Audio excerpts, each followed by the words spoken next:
La guerre est un choc de force et de volonté. Mais c'est aussi un jeu de secrets. Les grands chefs militaires comprennent un principe crucial, ne jamais montrer de faiblesse. Révéler ses vulnérabilités, c'est inviter à l'attaque. S'attarder sur les pertes, c'est saper le moral. Un commandant avisé, tel un lion traquant sa proie, masque ses limites. Il présente une façade de force, même face à l'adversité. Cela ne fait pas que tromper l'ennemi, cela renforce également la confiance de ses propres troupes. À travers l'histoire, des champs de bataille antiques aux conflits modernes, cette tactique a fait ses preuves. En dissimulant leurs faiblesses et en mettant l'accent sur leurs forces, les chefs rusés obtiennent un avantage crucial sur le théâtre de la guerre. C'est l'art de la tromperie, une stratégie intemporelle dans la lutte incessante pour la victoire.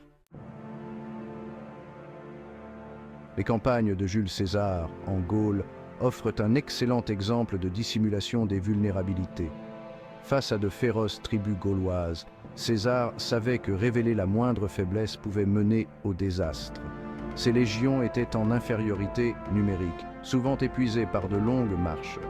Pourtant, César a maintenu une aura d'invincibilité. Il a habilement minimisé ses pertes dans ses rapports à Rome, mettant l'accent sur ses victoires. Il a inculqué à ses légions une croyance inébranlable en leur propre supériorité. Même face au revers, César projetait une image de calme et de confiance. Cette façade a eu un effet puissant. Les Gaulois, bien que vaillants, ont commencé à douter de leur capacité à vaincre les légions apparemment invincibles de César. Cet avantage psychologique, né d'une faiblesse dissimulée, a largement contribué au triomphe final de César en Gaule. Des siècles avant César, le stratège militaire chinois Sun Tzu a souligné l'importance de la tromperie dans la guerre.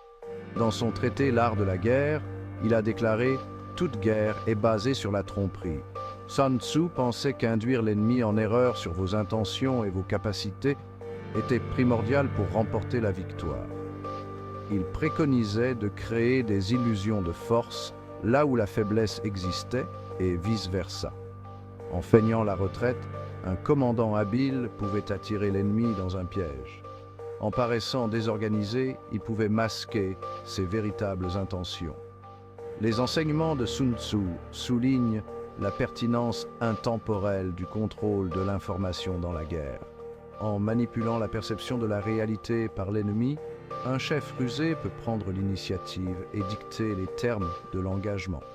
La tromperie, selon Sun Tzu, n'est pas une simple tactique, mais le fondement même d'une guerre réussie.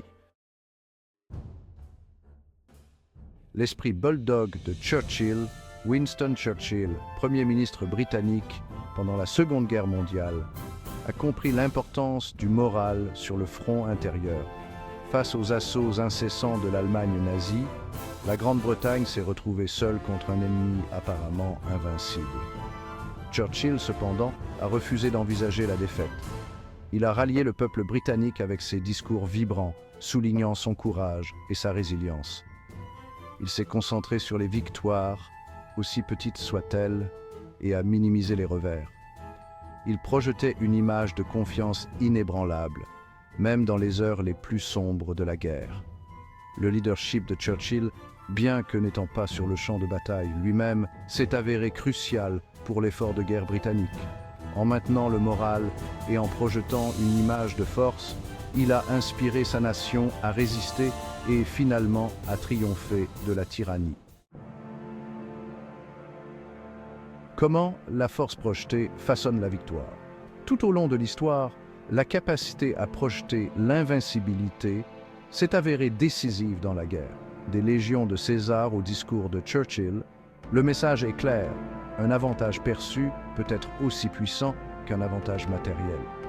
En dissimulant les faiblesses, en soulignant les forces et en contrôlant le flux d'informations, les grands chefs créent une aura d'invincibilité autour de leurs forces. Cela démoralise l'ennemi, le rendant hésitant et sujet aux erreurs. Cela renforce le moral de ses propres troupes, les incitant à se battre avec plus de détermination. Dans le creuset du conflit, la projection de la force peut faire pencher la balance du pouvoir. Elle peut transformer une situation apparemment désespérée en une victoire éclatante. L'art de la tromperie, maîtrisé par les plus grands esprits militaires à travers les âges, reste une arme puissante dans la lutte constante pour la domination et la survie.